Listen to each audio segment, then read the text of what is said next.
আসসালামু আলাইকুম। আমরা সকলেই চাই আমাদের সন্তান, আমাদের ভবিষ্যৎ যাতে অনেক সফল হয় এই পৃথিবীতে এবং পরবর্তী যে পৃথিবী বলবো না, পরবর্তী যে জীবন আমাদের থাকবে কিয়ামতের পরে, সেই জীবনেও যাতে তারা সফল হয়। তো এইজন্য আমরা সবসময় আল্লাহর কাছে প্রার্থনা করি, আল্লাহ রাব্বুল আলামিন যাতে আমাদের প্রতি সদয় হন, সহায় হন। অবশ্যই এটা ঠিক যে আল্লাহর রাব্বুল আলামিনের সাহায্য, সহযোগিতা এবং আমাদের ভাগ্যে না থাকলে কখনোই আসলে আমরা কাঙ্ক্ষিত সাফল্য পাবো না। কিন্তু আল্লাহ সুবহানাহু ওয়া তাআলা চান তার বান্দা যাতে তার নিজের চেষ্টাটুকু পরিপূর্ণরূপে করে, তারপরে আল্লাহ রাব্বুল আলামিন তার সাহায্যের হাত বাড়িয়ে দেন। এবং এমনভাবেই যাতে এই চেষ্টাটুকু করা হয় যেভাবে আল্লাহ সুবহানাহু ওয়া তাআলা চেষ্টা করতে বলেছেন সায়েন্টিফিক্যালি, দায়িত্ব নিয়ে, যত্নের সাথে, আবেগের সাথে, ঈমানের সাথে। তো আজকে ছোট কিছু টিপস আমি আপনাদের সকলকে দিব, যাতে আমাদের ভবিষ্যৎ প্রজন্ম সুসন্তান হয়ে গড়ে উঠতে পারে এবং যদি এই সুসন্তান হয়ে গড়ে ওঠে, আল্লাহ রাব্বুল আলামিন নিশ্চয়ই এর একটি অংশ সদকায়ে জারি হিসেবে আমার আমলনামায় লিখে দিবেন এবং আমাদের এই সোনার বাংলাদেশটি আরও সত্য, সুন্দর, ন্যায়ভিত্তিক একটি দেশে পরিণত হবে ইনশাআল্লাহ। তা আমরা খুব অল্প কথায় চলে যাই যে আমরা বেসিক কী কী জিনিস আসলে মাথায় রাখতে হবে যাতে আমাদের সন্তান সুসন্তান, সুনাগরিক, ঈমানদার, আল্লাহর প্রকৃত বান্দা হয়ে গড়ে উঠতে পারে। প্রথমত আমার কাছে মনে হয় যে আমরা যে সময়টাতে প্ল্যান করি যে আমরা বাচ্চা নিব, কনসেপশনের যে প্ল্যানটা করা হয়, তার ৬ মাস আগে থেকেই আসলে আমার কাছে মনে হয় মায়ের স্বাস্থ্যের প্রতি নজর দেওয়া উচিত। যে মা এই সন্তানটিকে গর্ভে ধারণ করবেন তার রক্ত স্বল্পতা আছে কিনা, তার শারীরিক গঠন কেমন আছে, ওজন ঠিকমতো আছে কিনা, তার শরীরে প্রোটিনের অবস্থা কেমন আছে, তার ব্লাড গ্লুকোজ লেভেল কেমন থাকে, তার আন্ডারলাইং কোনো ডিজিজ আছে কিনা, এই জিনিসগুলো ভালোভাবে জেনে নিতে হবে। যদি এমন কিছু থাকে যেমন অ্যানিমিয়া যদি থাকে, রক্ত স্বল্পতা থাকে, সেটা কারেকশন করে নিতে হবে। এবং সাথে সাথে বলবো এই আন্ডারলাইং ডিজিজগুলো ঠিক করার সাথে সাথে প্ল্যান প্রেগনেন্সির মিনিমাম ৩ মাস আগে থেকেই আমাদের ফলিসন, মাদেরকে ফলিসন খেতে দেওয়া উচিত। সেটা তারা খাবেন এবং কনসিভ করার পরেও অ্যাটলিস্ট ফার্স্ট ট্রাইমেস্টার তারা এটাকে কন্টিনিউ করবেন। অবশ্যই যেটা বললাম যে প্রিকনসেপশনের আগে আপনার ডাক্তারের কাছে যেতে হবে, নিজের মায়ের স্বাস্থ্যের প্রতি যত্ন নিতে হবে। সাথে সাথে যা করা দরকার করণীয়গুলো আমাদেরকে ঠিক করে ফেলতে হবে। সাথে সাথে আমি যেটা বলবো যে যখন কনসেপ্ট করবেন তখন আবার আমরা চিকিৎসকের কাছে যাব এবং এই পুরো মাতৃত্বকালীন সময়ে মাকে আমরা যথেষ্ট সাপোর্ট করব, সহযোগিতা করব এবং মা অবশ্যই এই সময়টাতে নিজের চিন্তা, চেতনা, আমল, আখলাক একজন পরিপূর্ণী মুমিনার মতো করেই করে তোলার চেষ্টা করবেন এবং আমরাও তাকে সেভাবে সাপোর্ট দিব। কখনোই তাকে খুব বেশি হার্ট হয় এমন কথা বলবো না, গালমন্দ করব না। গায়ে হাত তোলা তো অপরাধ, অনেক দূরের কথা। তো সে যাই হোক, আমরা পুরো প্রেগনেন্সিতে তাকে সাপোর্ট করব। তার গৃহস্থলীর কাজ, ভারী কোনো কাজে আমি তাকে দিব না। এরপরে পরবর্তী সময় তো আমরা জানি পুরো প্রেগনেন্সিতে মিনিমাম 4টা ভিজিটের কথা বলা আছে। এর সাথে আমি বলবো অবশ্যই 4টা ভিজিট তো গাইনিয়ান অফস যারা স্পেশালিস্ট তাদের কাছে আমরা যাই বা যে কোনো রেজিস্টার্ড চিকিৎসকের কাছে আমরা যাই। যদি কারো সুযোগ থাকে, সামর্থ্য থাকে, অবশ্যই আরেকটি ফলো আপ আমার মনে হয় যে একজন শিশু চিকিৎসকের কাছে যাওয়া উচিত। উনি বেশ কিছু জিনিস আপনাদেরকে জানিয়ে দিতে পারবেন, যেমন exclusive breast feeding EPI schedule, তারপরে তার যে প্রথম দিকে বাচ্চাদের যে যত্নটা কীভাবে নিতে হয় এই জিনিসটা আপনাদেরকে জানিয়ে দিবেন। এটা আমার মনে হয় জরুরি। এটা যদি না করা হয় অবশ্যই এই বাচ্চাটি যখন জন্ম নিবে, জন্ম গ্রহণ করার ২৪ ঘন্টার ভিতরেই অবশ্যই একজন চিকিৎসক, শিশু চিকিৎসক ওনার পরামর্শ নিতে হবে। উনি ওনার জ্ঞান অনুযায়ী আসলে উনি জানেন যে প্রথম 24 আওয়ার্সে কী কী দেখতে হয়, স্পেশালি তার কোনো বার্থ ডিফেক্ট আছে কিনা, বাচ্চার অ্যানথ্রোপোমেট্রি ঠিক আছে কিনা উনি দেখেন, এবং মা বাবাকে একটি গাইডলাইন দিয়ে দেন যে না, এই নবজাতকের এই প্রথম যে 28 ডেজ এটা খুবই ইম্পর্টেন্ট, তার ভিতরে আবার ফার্স্ট 7 ডেজ ইম্পর্টেন্ট, আরও ভালোভাবে বলতে গেলে প্রথম 3 দিন তো খুবই ইম্পর্টেন্ট, কারণ এর ভিতরেই অনেক সময় আর্লি অনসেট নিউনেটাল সেপসিস হয়।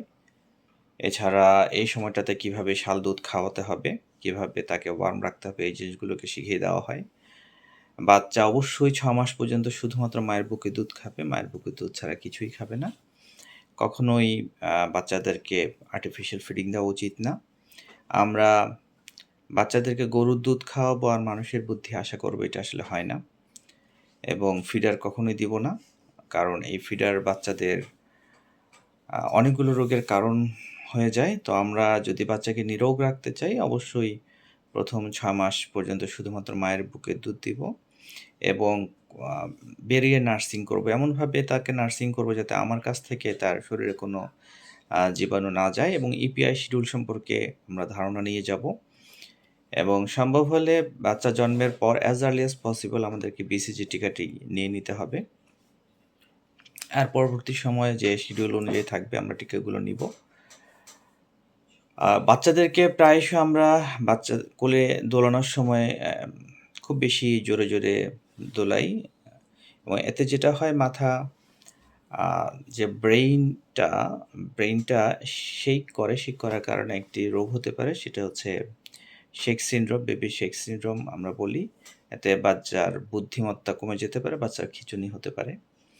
এছাড়াও এই সময়টাতে যদি নিওনেটাল সেপসিস হয় বা যে কোনো ডিজিজ হয়, খুব প্রম্পটলি চিকিৎসা দিতে হবে, কারণ কোনো ডিজিজের কারণেই বাচ্চার গ্রোথ কিন্তু হ্যাম্পার্ড হতে পারে। ইভেন এই ডিজিজের প্রভাব যদি তার ব্রেইনে আসে, কোনো কারণে যদি তার মেনিনজাইটিস, এনকেফালাইটিস হয়, অথবা যে কোনো কারণে তার সিজার হয়, প্রতিটি সিজারেই তার ব্রেইনের কিছু সেল ড্যামেজ হওয়ার সুযোগটা রয়ে যায়। এটা যাতে আমরা চেষ্টা করব যাতে এমনটি না হয়। এবং অবশ্যই বাচ্চার যখন 6 মাস পূর্ণ হবে তখন চিকিৎসকের শরণাপন্ন হব। কিভাবে বাচ্চার উইনিং শুরু করতে হবে। উইনিং বলা ঠিক না, এখন বলা হয় যে কমপ্লিমেন্টারি ফিডিং। তার মানে মায়ের বুকের দুধের সাথে সাথে আমরা আর কি খাওয়াবো, কিভাবে খাওয়াবো, এই ব্যাপারে পর্যাপ্ত জ্ঞান আমাদের দরকার। আর যেহেতু আমি কথা বলছি বাচ্চা বুদ্ধিদীপ্ত ব্যাপার নিয়ে, এই কারণে আমি আপনাদেরকে বলবো যে বাচ্চাদের কিছু জিনিস আমরা চিকিৎসকদের কাছে জেনে নিব। যেমন বাচ্চার সোশ্যাল স্মাইলটি কখন হবে, বাচ্চার নেক কন্ট্রোল কখন হবে, বাচ্চা কখন ঠিকমতো বসতে শিখবে, কখন সে বাচ্চাটি দাঁড়াবে, কখন সে প্রথম বাবলিং করবে, কখন মামা দাদা ডাকবে, কখন কয়টি শব্দ বলবে, বাচ্চার আই কন্ট্যাক্ট কেমন হবে, বাচ্চা খেলনাটা কি কখন কোন বয়সে কিছুটা ধরতে শিখবে, এত কিছু হয়তো আমরা আয়ত্ত রাখতে পারবো না। এই কারণে অবশ্যই মিনিমাম 3 মাস পর হলেও কোনো রোগ না থাকলেও বাচ্চাকে আমরা ডেভেলপমেন্ট অ্যাসেসমেন্টের জন্য চিকিৎসকদের কাছে নিয়ে যাওয়া উচিত। কারণ এই ডেভেলপমেন্ট কিন্তু আমাকে ঠিক করে দিবে যে আমার বাচ্চার মেন্টাল গ্রোথটা ঠিক আছে কিনা। আমরা দুটি এইজের কথা বলি, একটা হচ্ছে ডেভেলপমেন্টাল এইজ, একটা ক্রোনোলজিক্যাল এইজ। তো দুইটা যদি কোইনসাইড করে তার মানে আমার বাচ্চার গ্রোথটা ঠিক আছে। তো এমনটি করে আমরা প্রথম 2 বছর খুব ভালোভাবেই বাচ্চার যত্ন নিব, এবং যেটা আমি বলছি বাচ্চার যে ডোমেইন অফ ডেভেলপমেন্টগুলো আছে সেগুলোর ক্ষেত্রে কিন্তু আমাকেই ভালো ভূমিকা নিতে হবে। যেমন বাচ্চার সাথে যদি আমি পর্যাপ্ত সময় না দেই, বাচ্চার সোশ্যাল ইন্টারাকশন যদি করিয়ে আমি না দেই, বাচ্চাকে যদি এই সময় যদি অ্যান্ড্রয়েড ফোনের উপর যদি ডিপেন্ডেন্ট করিয়ে দেই, তখন কিন্তু বাচ্চার সোশ্যালাইজেশন হবে না, তার মেন্টাল ডেভেলপমেন্টটা কিন্তু অনেক কমে আসবে। এই কারণে আমার মনে হয় ১ বছরের পর থেকে বাচ্চাদেরকে যদি আমরা খেলনা দেই, বা আমি যদি আরও ভালোভাবে বলি ৯ মাস পর থেকে যে খেলনাগুলো দেই, আ এটা একটু কালারফুল খেলনা হবে, খুব বেশি দামি হওয়ার দরকার নেই। কিন্তু আপনি ঘন, ঘন বাচ্চাদেরকে বিভিন্ন আইটেমের সাথে পরিচিত করাবেন। এতে করে কিন্তু বাচ্চার ডেভেলপমেন্ট অনেক ভালো হবে। বাচ্চাকে সাথে নিয়ে বিভিন্ন জায়গাতে যাবেন। বাচ্চার সামনে এমন কোনো শব্দ বলবেন না যে শব্দগুলো পরবর্তী সময়ে বাচ্চার মুখ থেকে শুনলে আমাদের খারাপ লাগে। আ তারপরে আমি আরেকটা জিনিস জানাতে চাই, সেটি হচ্ছে বাচ্চার আম যে পুষ্টি, ব্যালেন্স ডায়েটের দিকে আমরা যত্ন নিবো। আসলে খাবারের সম্পর্কে, পুষ্টি সম্পর্কে স্পষ্ট ধারণা আমাদের নেওয়া উচিত। আ এই সময়ে যদি আসলে প্রোটিন অ্যালার্জি ম্যালনিউট্রিশন হয়, তখন বাচ্চার কিন্তু ডেভেলপমেন্ট অনেক পিছিয়ে যাবে। বাচ্চা যাতে কোনো ক্রনিক ইলনেসে না ভোগে, এটা আমাদের খেয়াল রাখতে হবে। বাচ্চাকে ডিওয়ার্মিং মানে কৃমিনাশক ওষুধ ৬ মাস পর, পর আমাদেরকে দিতে হবে। এছাড়া যদি কখনো আমাদের বাচ্চার ডেভেলপমেন্টটা মনে হয় যে কোনো কারণে একটু পিছিয়ে আছে, অথবা বাচ্চাকে একাকী কথা বলে নিজের মতো করে চলে, এরকম কিছু সাইন আছে, রেড ফ্ল্যাগ সাইন আমরা বলি, অথবা বাচ্চা ডেভেলপমেন্টালি পিছিয়ে আছে, তখন অ্যাজ আর্লি অ্যাজ পসিবল চিকিৎসকের শরণাপন্ন হবে। এবং এসব বাচ্চাদেরকে ভিন্নভাবে কেয়ার নেওয়ার জন্য অনেক প্রতিষ্ঠান গড়ে উঠেছে, যেমন শিশু বিকাশ কেন্দ্র, অনেক হসপিটালেই এগুলোর শাখা আছে, যেমন চট্টগ্রাম ইন্টারন্যাশনাল মেডিকেল কলেজ হসপিটালেও আছে, শমশেরপাড়ায় যে মেডিকেল কলেজ হাসপাতালটি অবস্থিত, মা শিশু হসপিটালে আছে, যেটা মেডিকেল কলেজে আছে। এমনকি এইসব বাচ্চাদের জন্য ভিন্ন স্কুলিংয়ের ব্যবস্থাও আছে, যেমন চট্টগ্রামে প্রয়াস নামে আর্মিদের একটি স্কুল আছে। তো যার আসলে যেমন দরকার, আমার বাচ্চা যদি আসলে রিক্সা চালাতে পারে, সাইকেল চালাতে পারে, আমাদেরকে সেটাই দিতে হবে। তাকে আমার মোটর বাইক দিলে কিন্তু সে অ্যাক্সিডেন্ট করবে। এই কারণে ডেভেলপমেন্ট যদি আসলে এমন হয় যে না, আমি খুব বেশি আসলে বাচ্চার ডেভেলপমেন্টে পিছিয়ে গেছে, হয়তোবা বাই বার্থ বা কোনো ডিজিজের কারণে, তখন সেটার সাথে ওই বাচ্চা যাতে ওই ডেভেলপমেন্ট থেকে কিভাবে নিজেকে আরেকটু আপগ্রেড করবে, সেভাবে আমরা চিন্তা করব। র্যাপিড যদি আ খুব বড় কোনো ইচ্ছার সাথে আমরা তাল মিলাই, যেমন তো এসব বাচ্চাদেরকে যদি নরমালি স্কুলে দেই, তখন কিন্তু বাচ্চারা আরও পিছিয়ে যাবে। তো লাস্ট কথা যেটা বলতে চাই, সেটা হচ্ছে ১ম ৩ বছরের ভিতরেই আসলে বাচ্চার সবচেয়ে বেশি আ রিফ্লেক্স থাকে মাথায়। অতএব এই সময়ের ভিতরে আমাদের চেষ্টা করতে হবে যত বেশি আপনি ইনপুট দিতে পারবেন সেটা দেওয়ার। এবং ৩ বছরের পর থেকে আস্তে, আস্তে বাচ্চা রিজেক্ট করতে থাকে এবং ৫ বছরের ভিতরে ঠিক হয়ে যায়, সে তার জন্য কতটুকু রিফ্লেক্স রাখবে আর রাখবে না। অতএব ১ম ৫ বছর পর্যন্ত আমি সকলকে আহ্বান জানাবো, আপনারা বাচ্চাদেরকে যত্ন দেন, নিজেরা যত্ন আ বান হন। আ ভালো বাবা হওয়ার চেষ্টা করুন। নিজেরা দরকার হলে নিজেদের জ্ঞানটাকে আরো একটু ডেভেলপ করেন, যে আপনারা জানার চেষ্টা করেন যে how to develop your child, how to treat your child. Parenting এর উপরে কিছু কোর্স আছে, অনলাইন কোর্স আছে, বইপত্র এখন পাওয়া যায়, এগুলো জানার চেষ্টা করি। বাচ্চাদের সুঅভ্যাস কিভাবে গড়ে তুলবো, বাচ্চাদেরকে ঈমানের সাথে কিভাবে পরিচিত করাবো, বাচ্চাদেরকে স্রষ্টার সাথে কিভাবে পরিচিত করাবো, এবং কোরআনের ঐশিক জ্ঞান যেটি আল কোরআনকে কিভাবে এই হরফগুলোর সাথে পরিচিত করাবো, এগুলো কিন্তু এই ৫ বছরের ভিতরেই আমাকে করতে হবে। কারণ ৫ বছরের ভিতরেই তার অ্যাটিটিউডটা ঠিক হয়ে যায়, যে সে আসলে ভবিষ্যতে কোন অ্যাটিটিউডের মানুষ হবে। তো এই সময়টাতে আমরা সময় দিব না। আমরা যদি হেল্পিং হ্যান্ডের উপরে ছেড়ে দেই, বা আরও, আমি তাদেরকে ছোট করছি না। আমি বলতে চাচ্ছি, এই সময়ে পর্যাপ্ত সময় না দিয়ে, পর্যাপ্ত নিজের দায়িত্বটুকু পালন না করে, পরবর্তী সময়ে এই এই এই সুসন্তান গড়ে না উঠলে যে আফসোসটুকু আমরা করি, এই আফসোসটুকু নিজের জন্য করা উচিত। এবং আমি মনে করি এই বাচ্চার গ্রোথের ব্যাপারে যে আমার অবহেলা ছিল, এই ব্যাপারে আল্লাহ রাব্বুল আলামিন আমাকে ধরবেন। বাচ্চার সারা জীবনে যে বঞ্চনা পাবে, সেটার জন্য আমি অংশীদার। অতএব আমার মনে হয় এখনই আমাদের সাবধান হওয়া উচিত, এবং আমি বলব যে নিজেদেরকে ভালো বাবা, ভালো মা হওয়ার জন্য চেষ্টা করা উচিত। অনেক সময় নিজেদের দেখবেন যে আমরা নিজেদের খুব কম অংশ নিজেরা দেখতে পাই। অতএব আমার কোথায় ভুল ত্রুটি আমরা খুব কম জানতে পারি। আমরা যেকোনো সাফল্যের জন্য নানান কোচিং সেন্টার গড়ে উঠেছে। আমরা মেডিকেলের জন্য কোচিংয়ে যাই। জ্ঞান অর্জনের জন্য নানান কিছু করছি। কিন্তু ভালো বাবা হওয়ার জন্য, ভালো মা হওয়ার জন্য, একটা সুসন্তান গড়ে তোলার জন্য আমার আসলে কী করা উচিত, এই ব্যাপারে আমাদের আসলেই যথেষ্ট নলেজ নাই। যথেষ্ট আসলে ওভাবে ট্রেনিং সেন্টারও নাই। তাই আসুন আমরা যে যতটুকু জায়গা থেকে বুঝি, আজকে আমি যতটুকু আমার জ্ঞান অনুযায়ী আলোচনা করেছি, আমি আশা করব এতটুকু যদি আমরা যত্নের সাথে সততার সাথে আন্তরিকতার সাথে চেষ্টা করি, ইনশাআল্লাহ আল্লাহ রাব্বুল আলামিন আমার সুসন্তান হিসেবে আমাদের পরবর্তী প্রজন্মকে আল্লাহ হয়তো কবুল করে নেবেন।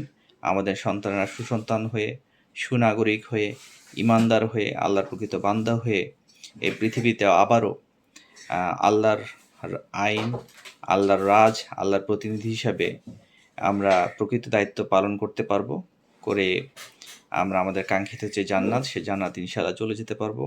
এবং আপনারা সকলেই জানেন, সুসন্তান রেখে গেলে কিন্তু এই সুসন্তানের ফল কিন্তু আমরা কিয়ামত পর্যন্ত পাবো, এবং সুসন্তান কিন্তু আমাকে জান্নাতের দিকে নিয়ে যেতে পারে, আবার একটি কুসন্তান আমাদেরকে জাহান্নামের দিকে নিয়ে যেতে পারে। আল্লাহ সবাইকে কবুল করুক ভালোর পথে, সত্যের পথে, ন্যায়ের পথে, ইসলামের পথে, কল্যাণের পথে, কোরআনের পথে, হাদিসের পথে। আমার জন্য দোয়া করবেন। সুন্দর পৃথিবীর প্রত্যাশায়। আল্লাহ হাফেজ। আসসালামু আলাইকুম ওয়া রাহমাতুল্লাহ।